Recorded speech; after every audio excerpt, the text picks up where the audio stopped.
El soberano estaba en la cúspide de la sociedad estamental moderna y vivía a todo tren. Todos los lujos estaban justificados para satisfacer hasta el último capricho del rey y de la corte. De hecho, para poder sostener su fastuosa forma de vida durante el reinado de Luis XIV, se crearon las manufacturas reales, fábricas dirigidas desde la corte y dedicadas a la producción de toda clase de productos, a menudo objetos de lujo, sin tener que depender del comercio exterior. Buena parte de la producción se destinaba a los propios palacios reales, mientras que el resto se vendía para beneficio de la Casa Real. Para ello, el rey se otorgó a sí mismo algunos monopolios, mandó copiar descaradamente a los productores de otros lugares e incluso contrató a artesanos y artistas extranjeros para realizar plagios e imitaciones. Para algo tenía el poder absoluto. Aquí ni con copyright, ni libre mercado, ni pollas en vinagre. Bueno, sí, pollas en vinagre, las que quisiera su majestad. El modelo absolutista francés fue extremo, pero encontró réplicas con sus matices en la España de Felipe V, la Inglaterra de Jacobo II, la Suecia de Gustavo III, etcétera, etcétera, etcétera. De hecho, aunque los primeros ejemplos los encontrásemos en Europa occidental, pronto estos se extenderían a otros lugares como Rusia, por ejemplo, bajo gobernantes como Pedro I.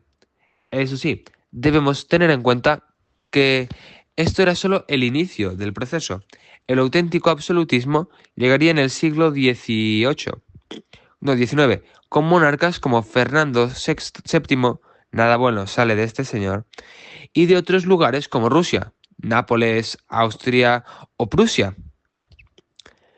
Aunque en un entorno cambiante en el que, por ejemplo, el rey de Prusia terminaría por desabolutizarse un poco con la formación de Alemania, pero ya llegaremos a eso. El absolutismo es nuestra derecha, absolutismo a nuestra izquierda. ¡Qué hartura de absolutismo! No decíamos no sé qué del humanismo, modernidad y racionalidad. El absolutismo no suena absolutamente irracional. No iba en contra de lo que proponían los propios humanistas. Bueno, no tiene por qué. Vayamos poco a poco. Durante décadas, los historiadores se han devanado de los sesos tratando de buscar patrones comunes y establecer leyes que expliquen la aparición del absolutismo. Se han propuesto tesis de todo tipo. A menudo se ha dado por bueno en aquellos lugares donde existía un régimen feudal en retirada, los monarcas pudieron imponer su autoridad a nobles, lo que explicaría el absolutismo en lugares como Francia. Mientras que en aquellos lugares donde los nobles aún tenían amplísimas parcelas de poder, como ocurrió en el Sacro Imperio Romano Germánico, el absolutismo no terminó de triunfar. Sin embargo, también se cita España como ejemplo de Estado absolutista, y aquí el sistema señorial medieval pervivió sin problema. Además, por esa regla de tres, podía dar la sensación de que Inglaterra, donde la idea de la propiedad privada ya estaba muy extendida y no era tan complicado llegar a ser propietario de tierras, habría alcanzado una especie de superdemocracia. Pero, en realidad, es que Inglaterra vamos a encontrar también ejemplos de monarcas absolutos y algunos de los mayores defensores del absolutismo. También se ha explicado muchas veces a través de una tesis más social. El absolutismo habría sido, según algunos autores, una alianza entre los nuevos burgueses y ricos, y la monarquía para desembarazarse de la influencia de las viejas aristocracias. Y si bien esto es cierto, en muchos lugares existen otros muchos en los que la burguesía era especialmente rica y poderosa, y no llevó a cabo ninguna política especial de apoyo a la monarquía, Es más, algunos de los casos más extremos de la monarquía absoluta los encontramos en monarcas que dependían del apoyo de la nobleza.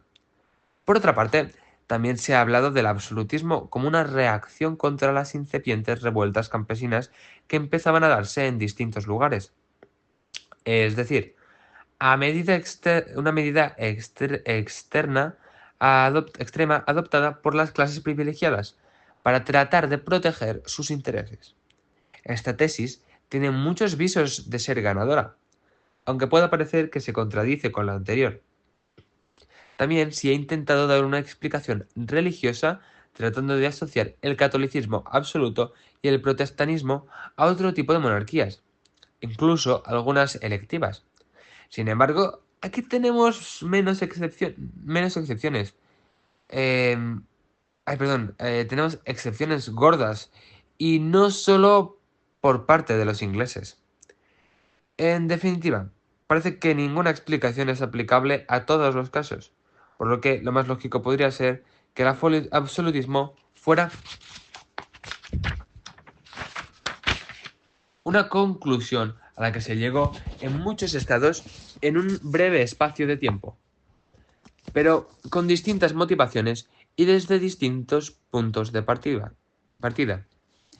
De hecho, es importante que entendamos que, aunque hablemos de monarquías absolutas en general, lo cierto es que hubo distintos absolutismos en distintos países, e incluso dentro de un mismo estado, a lo largo del tiempo.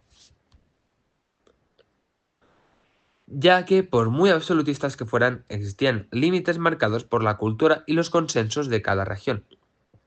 Incluso dentro de los estados absolutistas, encontramos matices según la región, pues muchos eran en realidad agregación de regiones con distintas tradiciones políticas.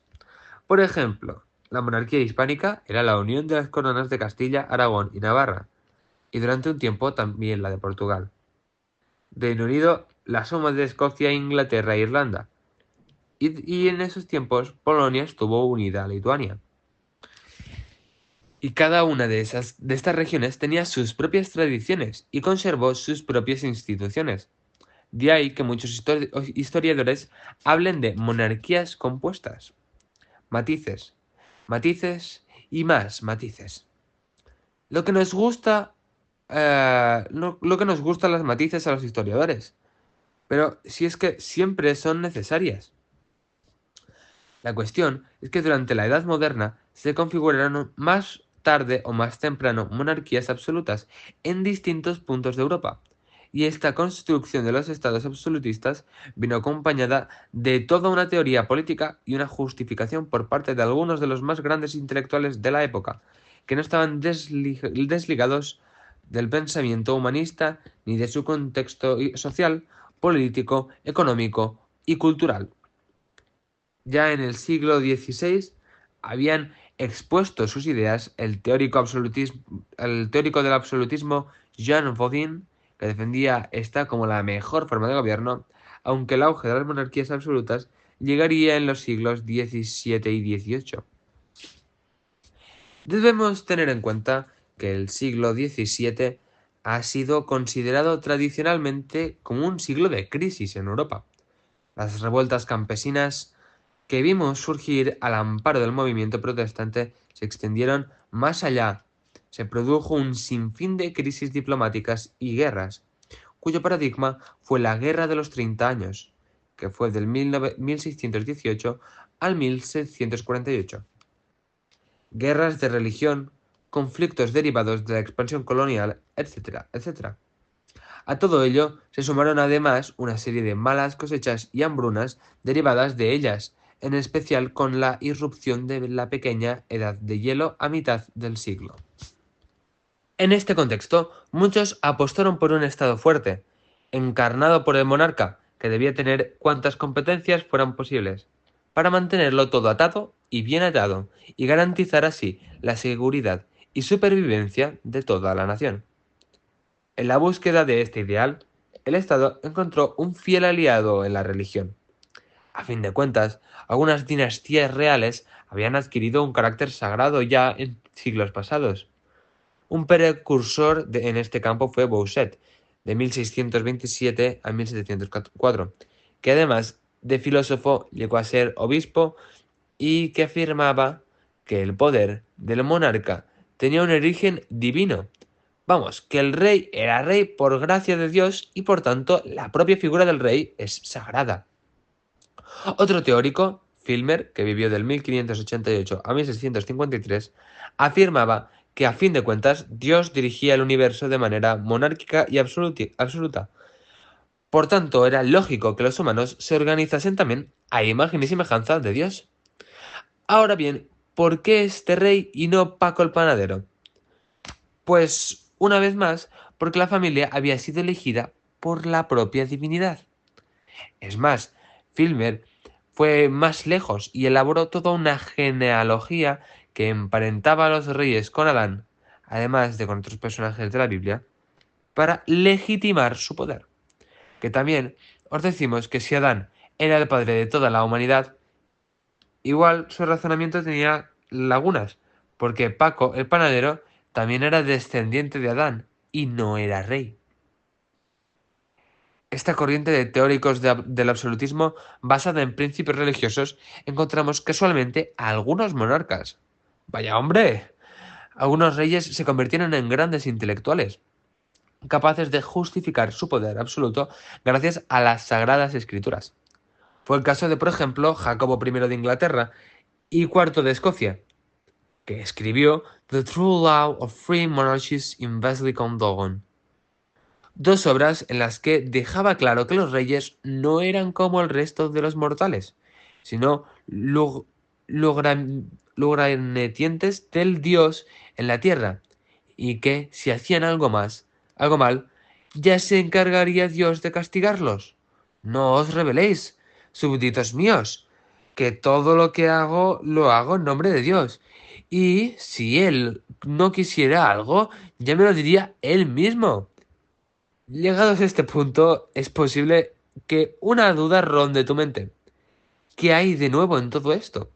¿No es lo mismo que, por ejemplo, los faraones egipcios? Bien visto, querido lector o lectora. A fin de cuentas, los faraones también eran monarcas absolutos y su poder estaba legitimado.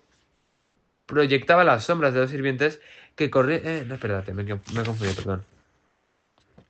Por las creencias religiosas de los egipcios. Los faraones fueron distintos periodos de la historia de Egipto, considerados divinidades, o al menos representantes de las divinidades de la tierra.